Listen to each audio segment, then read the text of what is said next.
이게 나오는 순간 이건 성공이죠. 다른 학습 체제, 다른 학원에 보내도 이 일이 반복될 수가 있거든요. 지지배라고 생각하고 솔직하고 현실적인 솔루션을 드리도록 하겠습니다. 백승입니다. 남기정입니다.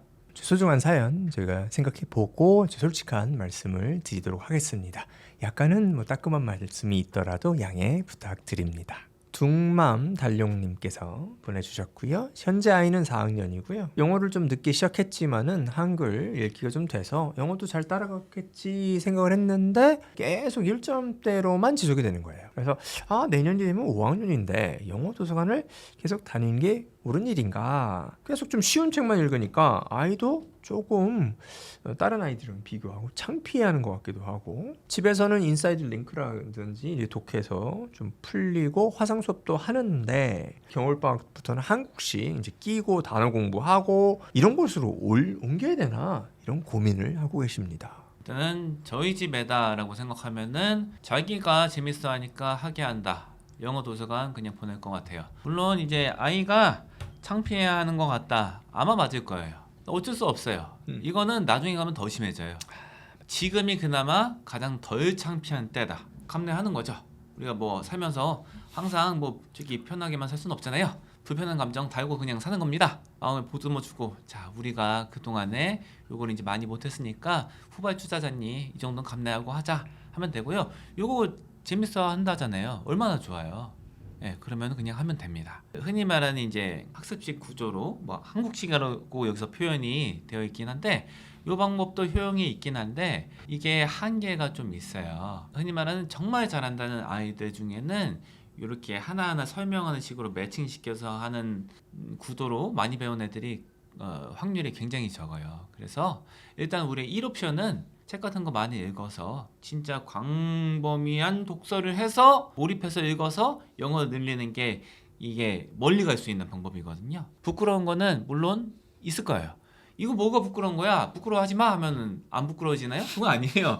부끄러움은 있을 거예요. 하지만 안고 가자. 그리고 요거 사실은 몰입해서 하다 보면은 한 1년만 해도 많이 늘 거예요. 지금 재밌어 한다잖아요. 그리고 한글 독서력이 있는 친구잖아요. 그러면은 아마 꽤 빨리 늘 거라고 예상을 합니다. 잘 될 것 같아요. 꾸준히 하면은 응원드립니다. 닉네임 키세라세라님께서 남겨주신 사연입니다. 1학년부터 3학년까지는 폴리에 다니셨다고 합니다. 그 이후에는 청담, 에이프릴 이렇게 다니셨고요. 에이프릴 주 3회 수업을 할 때에 과제 때문에 좀 약간은 힘들었나 봐요. 그래서 스트레스성 복통으로 학교 생활에도 이제 어려움이 생겨서 중단을 했다. 그래서 이제 아이 영어 정서가 좀 이제 좋지 않아진 것 같아서 일정 시간은 학원 같은 거 끊고 집에서 원서 읽기 중심으로 하셨다. 이렇게 말씀을 하세요. 근데 이제 아이 성향이 이제 부모님께서 말씀하신 거는 조용한 ADHD다. 원서는 그나마 좀 읽는 편인데 그 리딩서 문제 푸는 거는 좀 힘들다, 집에서 하기가. 이렇게 말씀을 하세요. 그래서 이제 지금 학원을 고려 중이신데, 학원을 고려하는 옵션 중에 가장 유력한 게 주 3회 1시간씩 수업하는 소규모로 라이팅과 토플 기반 리딩서를 하는 학원이라고 하십니다. 이 상황에서 이 학원을 보내야 될지, 아니면은 리딩서 안 풀어도 그냥 집에서 그 시간에 원서를 익히는 게 나을지 고민이라고 하십니다. 이상적이거나 완벽한 상황은 없지요. 그래서 주어진 환경에서 좋은 선택을 하면 될 것 같습니다. 근데 이게 선택을 할 때 이게 좋은 선택인지 나쁜 선택인지 확실히 알 수도 없는 것이고요. 어떤 결정을 해도 이게 꼭 좋은 결정으로 좋은 결과가 나온다는 보장은 없습니다.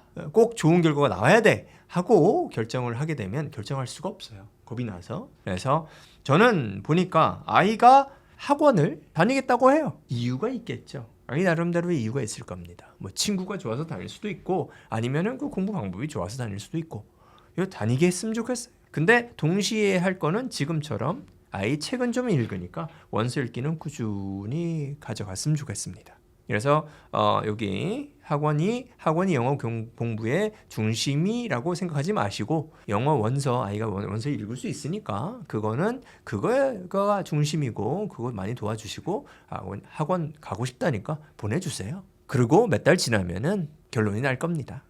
아이가 계속 학원 다니고 뭐 공부에 도움이 된다고 할 수도 있고 아니면은 아유 나는 뭐 학원은 그럼 그것도 받아들이시면 돼요. 그 대신에 원서는 계속 유지했으면 좋겠습니다. 저는 요거에 좀 한번 관심을 가져보셨으면 좋겠어요. 아이가 예전에 타 학원에 다닐 때 과제량에 치여서 등원 거부가 심해지고 스트레스성 복통을 앓았다. 이거에 좀 디테일도 살펴보면 좋겠다. 과제가 많으면 무조건 이런 건가? 아니면은 다른 요인이 있었을까? 요거의 원인을 발견하지 못하면은 다른 학습 체제에 다른 학원에 보내도 이 일이 반복될 수가 있거든요. 그래서 요거는 왜 그랬을까를 다시 한번 곰곰이 생각해 보시는 것도 나쁘지 않겠다. 산만한 친구들이 있으면 좀 어떻게 대처나 어떻게 좀 하시는지. 그리고 남자애들이 특히 더 그런데 이건 뭐 ADHD는 뭐 명확해요. 남자애들이 우울증이 많습니다. 자, 가만히 앉아 있지 못하고 막 나가서 놀고 싶고 와일드 하잖아요. 약간 인정을 해줘야 돼요. 그래서 막 1시간씩 앉아가지고 계속 공부한다. 이게 어렵잖아요, 얘네들. 그럼 30분마다 쉬고 노는 거, 쉬는 시간에 노는 거는 좀 격하게 노는 경우가 많아요. 애들이 다치지가 않을 정도면은 내비둬야 돼. 그래야지만이 수업 시간에 들어왔을 때 야 뭐 좀 집중해서 뭐 좀 글 좀 쓰든가 뭐 좀 읽으라고 했을 때 좀 읽거든요. 이런 성향이 있는 아이들은 꾸준히 앉아가지고 이런 성향이 없는 애들처럼 집중해서 공부를 한다는 생각을 버리시는 게 좋아요. 그렇게 안 될 가능성이 높습니다. 그럼 서로 스트레스 쌓이죠. 그래서 좀 내려놓으시고 그래도 할 수 있는 만큼 좀 환경을 만들어서 쉬는 시간도 갖고 이렇게 하면은 좀 책을 좀 읽을 수가 있고 그보다 저는 또 한 가지 생각하는 게 경우에 따라서는 꾸준히 앉아가지고 이제 책 못 읽을 수도 있어요. 그러면 그거를 어떻게 받아들이셔야 된다 저는 봐요. 그 아이의 특성입니다. 사연은 Alive English 님께서 보내주셨고요. 지금 현재 아이는 중학교 2학년이고요. 원서 읽기를 시작하는데 지금 중학교 2학년이니까 이게 늦었나? 지금은 뭐 챕터북 하루에 초등학교 아이들이 읽는 챕터북 하루에 한 권 정도 읽고 있는데 이거 늦은 거 아니야? 이렇게 해도 되나? 저는 된다고 봅니다. 왜 된다고 생각하냐? 실제로 이렇게 해서 이 한 중학교 2학년 정도에 ABC 정도 배운 다음에 유학 간 사람들이 꽤 있죠. 지금 이제 큰 세대들이 그런 케이스가 꽤 있어요. 그런 경우에 수업은 뭔 소린지 몰라. 이거 식당 가서 저기 밥 먹기도 힘들어요. 근데 그렇게 해서 원서 같은 거, 그러니까 이제 뭐 유학하면은 그 문제집 같은 거는 뭐 없잖아요. 그걸로 안 하잖아요. 원서로 그냥 배우는 거예요. 읽어서. 그 이제 뭐 유학생들이 그렇게 한다는 거는 뭐 약간 다른 케이스긴 해요. 뭐 저기 노출되는 게 좀 다르긴 한데 그래도 저는 본질적인 건 큰 차이가 없다 이렇게 보거든요. 이 듣는 거 많이 들어주시면 어느 비슷한 환경에서 할 수가 있다. 만약에 이게 아이의 반응은 여기 안 써 있어갖고 잘 모르긴 하겠지만 이거에 대해서 뭐 아주 강렬하게 저항이 있다. 아, 왜 이렇게 책이 유치해? 못 읽겠다 하는 게 있으면은 뭐 이제 리딩서라는 거 그런 거를 중간에 거쳐갈 수는 있을 것 같아요. 왜냐면은 리딩서 같은 거의 특징이 뭐냐면은 타겟이 그런 친구들이에요. 네. 상당수가. 그러니까 영어를 좀 늦게 시작한 거죠. 근데 정서는 이미 성장한 친구들이 읽었을 때 좀 재밌어 할 만한 주제 같은 거를 쉬운 언어로 써놓은 게 많거든요. 그런 거 약간 거쳐가도 되는데 뭐 원서 읽기도 병행하면 더 좋아요. 그래서 원서 읽기 뭐 늦었다고 누가 말하는 거는 신경 쓰지 마시고 그냥 하시면 됩니다. 승시맘님께서 보내준 사연 소개시켜 드리겠습니다. 현재는 아이는 초등학교 6학년이고요. 영어를 늦게 시작했습니다. 입시 위주보다는 현재는 회화를 원해가지고 1년째 하고 있는데 주변에서는 문법, 영작을 배우려면 학원을 가야 된다. 화상 수업을 그만두라고 주변에서는 말을 많이 합니다. 화상 수업하고 집에서 삼성, 동화, 완독 목표를 하고 있는데 단어도 집에서 별도로 해보자고 얘기했고요. 아이한테. 문법은 유튜브에 연계되는 책 사서 품사부터 공부 시작하고 있는데 학원을 보내야 되는지 고민이십니다. 학원을 안 보내도 된다 이렇게 말씀을 드리고요. 근데 그거는 이제 전제가 혼자서 책을 읽어서 몰입해서 읽을 수가 있으면은 안 보내도 된다고 봐요. 네. 그게 확인이 되어야 된다. 근데 만약에 혼자 읽는 게 된다, 몰입해서 즐겁게 잘 읽는다면은 그것만으로도 엄청나게 많이 배울 수 있거든요. 거기에다가 오디오북 같은 거 좀 얹어갖고 듣는 것까지 좀 병행하면은 듣는 것도 잘 되고 많이 배울 수가 있어서 필수는 아니다. 근데 만약에 혼자 책 읽는 게 잘 안 된다. 이게 약간 늦게 시작한 친구들이 원서 읽기 같은 거를 혼자서 즐겁게 못하는 경우도 꽤 많아요. 그런 경우에는 학원의 도움을 받는 게 나쁘지가 않아요. 그런 경우라면은 학원에 보내셔도 괜찮다. 한 가지 제가 생각하는 게 이 원서 읽기를 통해서 영어의 기초를 가져갈 때는 이 원서 읽기 양은 상당히 많습니다. 그래서 특별히 단계가 낮은 책들을 보면은 아이들은 몇 분 만에 읽을 수 있기도 하고 몇십 분에 읽기 때문에 뭐 거의 하루에 한 권 정도는 지금 읽어야지 된다고 생각을 하고요. 제가 삼성 영어 동화를 정확히는 알 수 없으나 이게 매직 트리하우스보다 쉬워요. 그래서 뭐 한 이틀에 한 권 정도는 읽어야지 지금 초등학교 6학년이면은 어느 정도 시간이 지나면 뭐 영어의 기초, 원하시는 기초가 만들어질 거라고 저는 예상을 해요. 그래서 그거는 감안을 하셨으면 좋겠습니다. 지금 현재 하고 있는 방식이 나중에 문법 영작이 안 돼서 아이가 힘들어지는 학습 형태인지. 문법 영작을 생각을 안 하셔도 돼요. 왜냐하면 읽기 능력이 기본적으로 안 돼 있으면 영작으로 넘어갈 수가 없어요. 그렇기 때문에 첫 번째 생각해 하셔야 될 거는 읽기 능력을 일정 수준 이상 끌어올려서 그 다음에 그 읽기 능력이 쓰기 능력으로 이전될 수 있는가를 보셔야 돼요. 근데 지금은 그럴 단계는 아니고 읽기 능력을 쌓아 나가야 할 시기입니다. 이게 안 채워졌는데 다른 거를 건드렸다가는 네. 이게 아무것도 안 될 수가 있거든요. 혼란스럽죠. 네. 그래서 일단은 집중하는 게 좋다 이렇게 생각을 해서 말씀드립니다. 다음 사연 소개해드리겠습니다. 닉네임 주주마망님께서 남겨주신 사연인데요. 자제분이 3학년이라고 하세요. ORT 3단계 정도까지 읽으셨고 지금은 Press Start 요거를 이 청독이라는 체제로 읽고 계신다고 합니다. 부모님의 철학은 입시 영어 이런 것도 중요하지만 일단은 뭐 실용적인 영어가 중요하다 해서 영상을 통해서 실용 영어 같은 걸 많이 좀 이제 익히게 해주고 싶은 마음이시다. 이런 기조로 확인이 되고요.